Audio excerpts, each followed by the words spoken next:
নাই আজি মোৰ কাৰণে বহুত স্মৰণীয় দিন মই অলপমান আৱেগিকো হ'লোঁ আৰু ভালো লাগিছে যি গুৰুদেৱ কালীচৰণ ব্ৰহ্ম যিয়ে মানে বড়ো জাতিক এটা সংস্কাৰিত এটা জাতি হিচাপে প্ৰতিষ্ঠা কৰাৰ এই পৰিকল্পনা লৈ পেলাই সমাজ সংস্কাৰৰ কাম কৰিছিল ব্ৰহ্ম ধৰ্ম প্ৰচাৰ কৰিছিল তেতিয়া অকল সামাজিক বা অৰ্থনৈতিক দিশতে তেওঁ কাম কৰা নাই অকল ৰাজনৈতিক দিশতো এই সচেতনতা আনি 1929 চনত যিটো হেমন্ত কমিশ্যন আহিছিলে তেতিয়া তেওঁলোকে গৈ পেলাই ডেলিগেশ্যন জনজাতিৰ কাৰণে ছেপাৰেট ইলেক্টৰেট দাবী কৰিছিল আৰু এই ধুবুৰী জিলাটো মানে বৰ্তমান ধুবুৰী জিলা গোৱালপাৰা আহি সময়ত মানে যিটো ইষ্ট বেংগলৰ লগত চামিল হোৱাৰ যিটো প্ৰক্ৰিয়া এটা আৰম্ভ হৈছিলে সেইটো তেওঁ বাধা দিলে আৰু এই সময়ত আমাৰ মহম্মদ গিয়াছুদ্দিন আহমেদ তেওঁ এজন উকিল আছিল বটে পেছাত তেওঁলোকে গুৰুদেৱ কালীচৰণ ব্ৰহ্ম আৰু এই ট্ৰাইবেল লীগৰ মানুহবিলাকক সহায় কৰিছিল কাৰণ এই সময়ত ভাল এটা দৰখাস্ত লিখিবলৈ বা এটা পিটিশ্যন লিখিবলৈ এজন উকিলৰ প্ৰয়োজন আমাৰ মাজত নাই আৰু চাইমন কমিশ্যনক লগ ধৰি পেলাই তেখেতসকলে এই পিটিশ্যনটো প্ৰথম দিছিলে গুৰুদেৱ কালীচৰণ ব্ৰহ্ম কোম্পানীও বনালে ইয়াৰ দৰঙৰ পৰা কি ধুবুৰী আৰু পৰ্বতজৰা যিটো ট্ৰেডাৰ্ছ বড়ো ট্ৰেডাৰ্ছ একত্ৰিত কৰি পেলাই ব্ৰহ্ম কোম্পানী কৰি তেওঁ এটা ট্ৰেড এণ্ড কমাৰ্চত এটা হাত দিছিলে কাৰণ অৰ্থনৈতিকভাৱে স্বাৱলম্বী নহ'লে এটা সমাজ কেনেকৈ হ'ব আৰু এটা কোঅপাৰেটিভ মুভমেণ্ট আৰম্ভ কৰি দিলে মা বন্যাগুৰিত যিটো উইভিং চেণ্টাৰ বনাই পেলাই সেই সময়ত অসমতো সমগ্ৰ অসমতো কোঅপাৰেটিভ মুভমেণ্ট আৰম্ভই হৈছিল তেওঁ ইয়াত আৰম্ভ কৰি দিলে এতিয়া মানে এই উইভিং চেণ্টাৰটো মই ৰিভাইভ কৰিবৰ কাৰণে প্ৰচেষ্টা লৈ আছোঁ কাউন্সিলৰ লগত আৰু আনফালেদি শিক্ষা দীক্ষাত খুব বেছিকৈ গুৰুত্ব দিছিলে কাৰণ শিক্ষাটো কম্পালচৰি চবেই মানে শিক্ষা ল'ব লাগে কোনো ঘৰৰ বাচ্চাই স্কুলত নোযোৱাকৈ মানে থাকিব নোৱাৰে এই ধৰণৰ তেওঁ প্ৰক্ৰিয়া লৈ পেলাই আজি এই বড়ো মহাসন্মিলনী গঠন কৰিলে তাৰপিছত বড়ো ছাত্ৰ সন্মিলনী গঠন কৰিলে তাৰপিছত বড়ো সাহিত্য বা গঠনলৈকে আৰু ট্ৰাইবেল লীগ গঠন সকলো ক্ষেত্ৰত গুৰুদেৱ কালীচৰণ ব্ৰহ্মৰ অৱদান আছে তেখেতেই আগভাগ লৈছিলে এই মহান ব্যক্তিৰ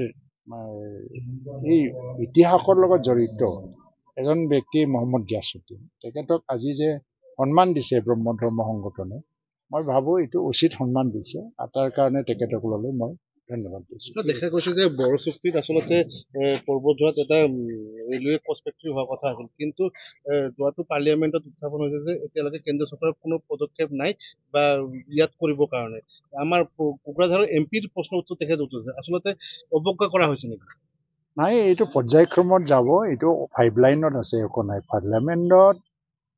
অফিচিয়েলি ফৰ্মেলি বস্তুটো আহিছেনে নাই পাৰ্লিয়ামেণ্টৰ উত্তৰ দিছে যেনিবা যেতিয়ালৈকে মন্ত্ৰীয়ে নিজে মানে ফাইলটো তাৰ টেবুললৈকে নাযায় এপ্ৰুভ কৰিবৰ কাৰণে সেই সময়লৈকে হৈছে বুলি ক'ব নোৱাৰে এইটো পাইপলাইনত আছে এইটো এটা গ্ৰেটাৰ মানে কম্পনেণ্ট বড়ো একৰ্ডত এইটো হৈ যাব ইয়াত নোহোৱাৰ কোনো প্ৰশ্নই নাই আৰু ইয়াৰ মানুহবিলাকেও অলপমান কোঅপাৰেট কৰিব লাগিব কাৰণ যিটো দেখা গ'ল যে ইয়াত কেইদিনমান ধৰি মাটি বাৰী ইণ্ডাষ্ট্ৰী কিবা লৈ পেলাই অলপমান হুলস্থুল হোৱা জবৰদস্তিকে আমি একো কাম কৰিবই খোজা নাছিলোঁ কিন্তু এটা ৰাজনৈতিকৰণ হৈ পেলাই এটা হুলস্থুলীয়া পৰিৱেশ দেখা গ'ল সেইটো যদি হয় উদ্যোগীকৰণটো এফেক্ট হ'ব বিটিআৰ অঞ্চলত কাৰণ ভাৰতবৰ্ষ বা অসমত কোনো ঠাইত উদ্যোগটো প্ৰতিবাদ কৰা বা নালাগে বুলি কোৱাৰ কোনো শক্তি নাই আজিকালি চবতে ৱেলকাম কৰে আমিও ৱেলকাম কৰিব জানিব লাগিব দেখা গৈছে যে আপোনালোকৰ মিত্ৰ দল বিজেপিৰ সভাপতিগৰাকী কৈছে যে 6 শিডিউল নহ'লে ট্ৰাইবেল বেল্ট যিকোনো এটা হ'ব লাগে এটা কাটিব লাগে এই ক্ষেত্ৰত কি ক'ব আৰু দেখা গৈছে যে মুখ্যমন্ত্ৰীগৰাকীয়ে এটা কথা কৈছে প্ৰথম শ্ৰেণীৰ নাগৰিক আৰু দ্বিতীয় শ্ৰেণীৰ নাগৰিক তাৰমানে যেতিয়াই নিৰ্বাচন আহে তেতিয়া বড়ো অনাবৰৰ কিটো ফ্লিপটো আহি যায় এই ক্ষেত্ৰত কি আচলতে আপোনাৰ পৰিস্থিতি নাই কোনে কি লৈ পেলাই ৰাজনীতি কৰিব ওলাইছে ইউ পি পি এল তাৰ লগত কোনো মানে গাদ্দাৰী নাই ইউ পি পি এলে এইটো লৈ চিন্তাও নকৰোঁ কাৰণ ছেকেণ্ড ক্লাছ নাগৰিক বোলা বস্তু কোনো কনচেপ্ট নাই ভাৰতৰ সংবিধানত আৰু এটা সময়ত জনজাতিসকলেহে এই কথাটো ক'বলৈ বাধ্য হৈছিল কাৰণ জনজাতিসকলক অৱজ্ঞা কৰা হৈছিল আৰু ভাৰতৰ প্ৰতিটো জনজাতি আৰু চিডুল কাষ্ট বা OBC সংগঠনবিলাকে ক'বলৈ বাধ্য হৈছিল যে ভাৰতত আমাক দ্বিতীয় শ্ৰেণীৰ নাগৰিক হিচাপে ব্যৱহাৰ কৰি আছে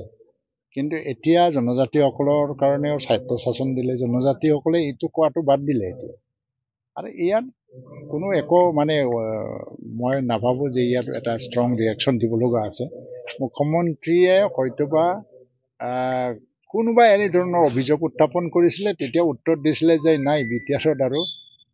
দ্বিতীয় শ্ৰেণীৰ নাগৰিক থকাৰ কোনো প্ৰশ্নই নাই। আৰু আমাৰ দিলীপ শইকীয়াই কি পৰিস্থিতিত কৈছিল এতিয়া মই নাজানো, কিন্তু তেওঁ যেনেকৈ কৈছে আৰু সংবাদ মাধ্যমৰ যোগেদি ৰাইজলৈ যিটো এটা শুনোৱা হ'ল, সেই কথাটো কি সঠিক নহয়। কাৰণ 6 শিডিউল আমাৰ এৰিয়াত যেতিয়া নেকি 2003 চনত মানে এক্সটেনশ্যন কৰা হৈছে সংবিধান এমেণ্ডমেণ্ট কৰি পেলাই, তেতিয়া প্ৰশ্ন হৈছিলে যে 6 শিডিউল মানে ট্ৰাইবেল এৰিয়া, কাৰ্বি আংলংটো ট্ৰাইবেল এৰিয়া, NCLটো ট্ৰাইবেল এৰিয়া। 6 শিডিউল মানে ট্ৰাইবেল এৰিয়া নহয়, ট্ৰাইবেল এৰিয়াৰ এটা সুকীয়া প্ৰভিজন আছে। তো প্ৰত্যেকটো 6 শিডিউলটো ট্ৰাইবেল এৰিয়া বুলি সংবিধানত যিটো প্ৰভিজন আছে ঘোষণা কৰা হয়। কিন্তু আমাৰ বিটিআৰত ট্ৰাইবেল এৰিয়া হিচাপে ঘোষণা কৰিব নোৱাৰি, ভাৰত চৰকাৰে ক'লে। কাৰণটো হ'ল যে ইয়াত 80% বা 90% য'ত ট্ৰাইবেল মানুহ আছে এইটো ট্ৰাইবেল এৰিয়া ঘোষণা কৰিব পাৰি। তাত কিন্তু ডেম'গ্ৰাফি চেঞ্জ হৈ গ'ল, নন ট্ৰাইবেল মানুহ বহুত আছে, ট্ৰাইবেল এৰিয়া ঘোষণা কৰিব নোৱাৰে। ট্ৰাইবেল এৰিয়া ঘোষণা কৰাৰ লগে লগে কি হয়, যিটো এছেম্বলি বা পাৰ্লিয়ামেণ্ট বা এইবিলাক চিটটো 100% ৰিজাৰ্ভ হৈ যায়। এইটো কৰিব নোৱাৰি বুলি কৰা নাই। আৰু এইটো যিহেতু 6 শিডিউল দিলে, কিন্তু ট্ৰাইবেল এৰিয়া নকৰিলে, সেইকাৰণে বেল ব্লকটো এবলিছ হোৱাৰ কোনো প্ৰশ্ন নাই। বেল ব্লকটো এনেকৈ থাকি গ'ল। এই কথাটো তেওঁ জানে নে নাজানে মই নাজানো। আৰু ইয়াতে যদি বেল ব্লকত হাত দিয়ে,